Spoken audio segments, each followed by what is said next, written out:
Assalamu alaikum viewers, hope you are well. Today our lecture of mathematics ninth class is exercise number 3.3. As you know, we continue and doing first four questions of exercise number 3.3. Now today we discuss question number 5, 6 and 7. Here our exercise is complete, so let's start without wasting time. In question number 5, given that g of x is equal to ax plus b plus 5 is a function. Here is a function g of x whose value is ax plus b plus 5.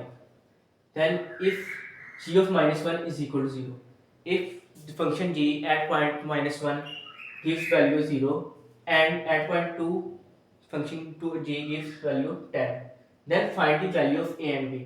हमने यहाँ पे क्या करना है, हमने find करनी है a और b की वैल्यू. हमें इसने क्या दिया हुआ है, एक फंक्शन दिया हुआ है g of x और ax प्लस b प्लस 5 की वैल्यू है और दो पॉइंट्स दिए हुए हैं, एक पॉइंट है माइनस 1 और एक पॉइंट है 2. माइनस 1 के ऊपर वो वैल्यू दे रहा है 0 और 2 के ऊपर वो वैल्यू दे रहा है 10. अब हमने फाइंड करना है ए और बी की वैल्यू. ठीक है जी. तो जिस हमने क्वेश्चन नंबर 4 की था एज इट इज सेम वही क्वेश्चन है.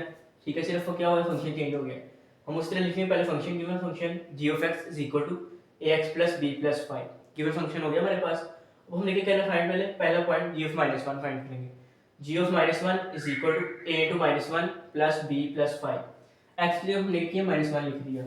ठीक है, x की जगह हमने सिर्फ माइनस 1 लिख दिया. अब जी माइनस 1 की वैल्यू हमारे पास क्या आ रही थी, 0 आ रही थी, तो इसकी जगह हमने लिख दिया 0. अब ये माइनस 1 ए से निकला माइनस से आएगा प्लस b प्लस 5. क्लियर. तो अब यहाँ पर देखें जरा, अब यहाँ माइनस से हो रहा था, दूसरे में जाकर प्लस से आएगा, यहाँ प्लस b हमारा क्या रहेगा, माइनस b हो जाएगा. ठीक है, ये 5 इधर की इधर ऐसे रहेगा. इसको करेंगे क्वेश्चन नंबर 5, यानी कि हम ए बी को उस साइड पे ले गए हैं 0 वाली साइड और 5 को हमने इसी साइड पे रहने दिया, इस जगह चेंज नहीं की हमने. ये हमारे पास आ गई question number 1. Now g of 2. अब हमारे दूसरा पॉइंट हमारे पास क्या था, g of 2 आ रहा था फंक्शन 2 पॉइंट पे.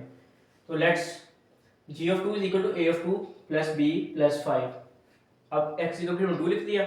अब g of 2 की वैल्यू हमारे पास क्या आ रही है, 10 आ रही है. 10 आ गया, 2a plus b plus 5 ऐसे ही आ गया. अब यहाँ प्लस 5 हो रहा था तो क्या रहेगा, माइनस 5 बनेगा. ये 2a plus b वैसे ही लिख दिया हमने, 10 माइनस 5 बन गया. यहाँ प्लस 5 होता जाके माइनस 5 और सारी जगह को हमने रोटेट करके क्वेश्चन को लिख दिया. ठीक है जी. अभी 2a plus b वैसे ही आ जाएगा, 10 माइनस 5 5 आ जाएगा हमारे पास. तो अब हमने क्या करना है, नेक्स्ट स्टेप ऐड या सब्ट्रैक्ट जो भी हो रहा है, हमने किसी ना किसी एक वेरिएबल को कांस्टेंट को कट करना है कि ए बी में से कोई एक वैल्यू कट हो रही है. उसके लिए हमने क्या करना है, इसको ऐड भी कर सकते हैं, उसके लिए हम इसको सब्ट्रैक्ट भी कर सकते हैं. तो हमने देखा यहाँ प्लस बी है, यहाँ माइनस बी है, खत्म हो सकते हैं प्लस माइनस. उसके लिए हमने क्या किया, फिर इसको ऐड कर दिया. Add equation 1 and 2. Question number 1 और 2 को हम ऐड करेंगे, हमारे पास रहेगा a minus B is equal to 5. ये क्वेश्चन नंबर 1 आ गई. अब ये क्वेश्चन नंबर 2 नीचे आ गई. अब यहाँ पर देखिए जरा, ये माइनस का भी है, ये प्लस का भी, खत्म हो जाएंगे. अब a प्लस 2a प्लस हो रहे हैं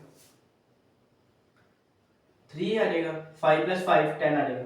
इधर 3 मल्टीप्लाई और इधर जाकर रहेगा डिवाइड हो जाएगा, a इक्वल आ जाएगा 10 ओवर 3 के. तो ये हमारा आंसर आ जाएगा क्वेश्चन नंबर, सॉरी ये हमारे पास आ गई a की वैल्यू.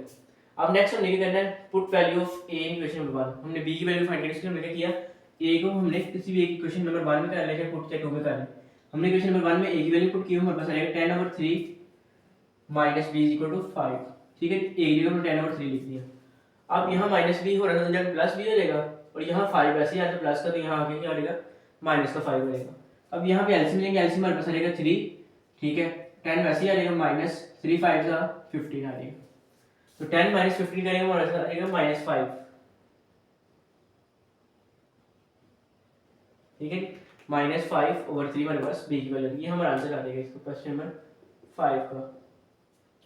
अगर देखिए क्वेश्चन नंबर 6 बहुत इजी है. इसमें कह रहा है if f of x is equal to 5x plus 2 we have given a function f of x whose value is 5x plus 2 and f of x is equal to 32. कह रहा है and f of x जो है वो 32 answer दे रहा है. then find the value of x. x की value find करें. पहले इसमें मैं कह दिया फंक्शन x है, उसकी वैल्यू क्या है 5x plus 2. अब वो कह रहा है कि एट पॉइंट x एक ही x पॉइंट के ऊपर वो वैल्यू दे रहा है 32. अब हम फाइंड करेंगे कौन सा वो पॉइंट कौन सा होगा, किस पॉइंट के ऊपर वो वैल्यू जो है 32 देगा, हमें पॉइंट फाइंड करना है. तो हम क्या करेंगे, फंक्शन वैसे लिखेंगे. अब वो f of x की जगह हमारे पास क्या है 32 आ गया, 32 लिखेंगे. कांस्टेंट टर्म को एक साइड पे कर देंगे, वेरिएबल को एक साइड पे कर लेंगे. यहाँ 32 प्लस का था, यहाँ प्लस 2 था, वहाँ क्या रहेगा माइनस 2 बचेगा, और ये 5x वैसे इधर आ गया. ठीक है, 32 में से 2 निकालेंगे 30 बचेगा, 30 बच जाएगा. 5 मल्टीप्लाई हो जाएगा, डिवाइड हो जाएगा. 5 1 का 5, 5 6 का 30, 6 ओवर 1 6 आंसर में आ गया. ठीक है, यहाँ हमारे पास नंबर 6 भी कंप्लीट हो गया. Let's see next question number 7. If f of x is equal to cx square plus d, we have given a new function f of x whose value is cx square plus d. Then if f of 1 is equal to 6, at point 1 function f gives value of 6 and at point minus 2 function gives value of 10. Then find value of c and d. फिर वही काम question में 5 वाला आ गया, 4 5 वाला। पहले हमें क्या कि एक फंक्शन दिया उसने और दो पॉइंट से, एक 1 पॉइंट एक माइनस 2 पॉइंट है। 1 पॉइंट पे फंक्शन जो है वैल्यू दे रहा है 6 और माइनस 2 पॉइंट पे फंक्शन वैल्यू दे रहा है 10। ठीक है जी, हमने क्या करना, फाइंड वैल्यू करनी है सी और डी की। पहले हमारे पास आ गई थी ए बी, अब हमारे पास आ गया सी और डी। सेम चीज है, सिर्फ नाम को फर्क आया, बाकी सारा मेथड वही का वही है। दोबारा देखते हैं। फिर पहला काम हमारे पास होता है फंक्शन को लिखते थे, अब यहाँ हमारे स्टेप्स को शॉर्ट कर दिए क्योंकि मेरे पास जगह भी थोड़ी थी और ऊपर से हमारा ये क्वेश्चन रिपीट हो रहा था। ठीक है, मैंने क्या किया, डायरेक्ट वैल्यू को कर दी। इधर हम लिख दिया f1 था हमारे पास पहला पॉइंट, x के 1 लिखा, c1 स्क्वायर प्लस d आ गया। ठीक है, पहले फंक्शन के अंदर वैल्यू पुट्स की मैंने, तो यहाँ से f1 की वैल्यू हमारे पास क्या आ रही थी, पहले देखें, c1 का स्क्वायर 1 ही होता है, 1 into c प्लस d आ लेगा यहाँ से, और f1 हमारे पास आ रहा है 6, तो यहाँ पे आ गया, इसको मैंने कहा क्वेश्चन नंबर 1, यानी कि मैंने यहाँ से डायरेक्टली सर तीसरे स्टेप पे आ गया, दूसरे स्टेप पे आ गया। ठीक है, तो अब नेक्स्ट देखिए हमारे पास दूसरा पॉइंट आ रहा है f of -2 is equal to c -2 को होल स्क्वायर प्लस d, और -2 को होल स्क्वायर में आएगा 4, 4 को c से मल्टीप्लाई कराएंगे 4 आ जाएगा, 4c आ जाएगा हमारे पास, प्लस d वैसे ही आएगा।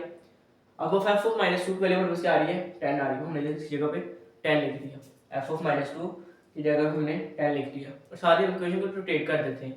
जो वेरिएबल जो इंग्लिश अल्फाबेट्स होते हैं एक साइड लिखते हैं राइट साइड पे, और जो कांस्टेंट टर्म्स होते हैं हम लेफ्ट साइड पे लिख देते हैं, इस वजह से उसको रोटेट करके लिख देते हैं। अब यहाँ पर देखिए ये c है प्लस का, ये 4c प्लस का, ये प्लस का, ये भी प्लस का। अब इसमें कटिंग तो कोई चीज़ नहीं हो रही, इसको अगर हम ऐड करेंगे तो कट तो नहीं सकते हैं। फिर हमने क्या किया, इसको हमने सब्ट्रैक्ट कर लिया। अब सब्ट्रैक्ट करना है from one question, subtract question number 1 from question number 2 we get, ये सब्ट्रैक्ट करें क्वेश्चन नंबर 1 और 2 में से हमारे पास आ जाएगा ये। अब मैंने यहाँ भी स्टेप डायरेक्ट कर दिया, इसको लिखने के बजाय मैंने डायरेक्ट यहाँ कर दिया कि 4c माइनस c या 3c आ जाएगा, यानी कि इसमें से इसको माइनस करना है। ठीक है, बड़ी वाली वैल्यू से छोटी को माइनस करना, 4c माइनस c किया 3c बच जाएगा।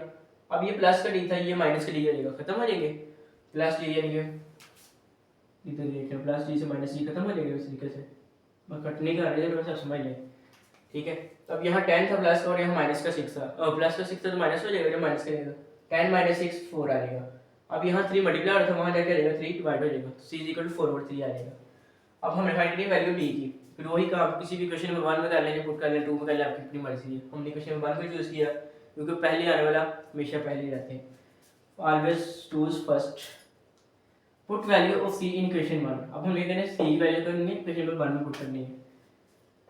c की जगह हमारे पास आ जाएगा 4/3 plus d is equal to 6 आ जाएगा। अब ये 4/3 यहाँ प्लस का तो हमारा आगे जाएगा, माइनस का देगा। अब ये 6 माइनस 4/3 आता है, एलसीएम लेंगे 6 के नीचे कुछ नहीं है तो 1 आ जाएगा, 3 1 जा 3 आ जाएगा, 3 को 6 से करवाएंगे तो 18 आ जाएगा। ठीक है, 18 माइनस 4 आ जाएगा एलसीएम हमारे पास ऊपर, और नीचे आ जाएगा 3। अब 18 में से 4 निकालेंगे 14 आ जाएगा, 14/3 पर आंसर आ जाएगा डी की value. Here our exercise number 3 and chapter number 3 complete. So we can start next chapter next date inshallah. If you have not understand anything, you can ask me in comment section. If you understand, then like, subscribe the channel and share this with your friend that can encourage me, and otherwise it's good for your friends also. So give me permission to go, and we will meet next day inshallah. Allah Hafiz.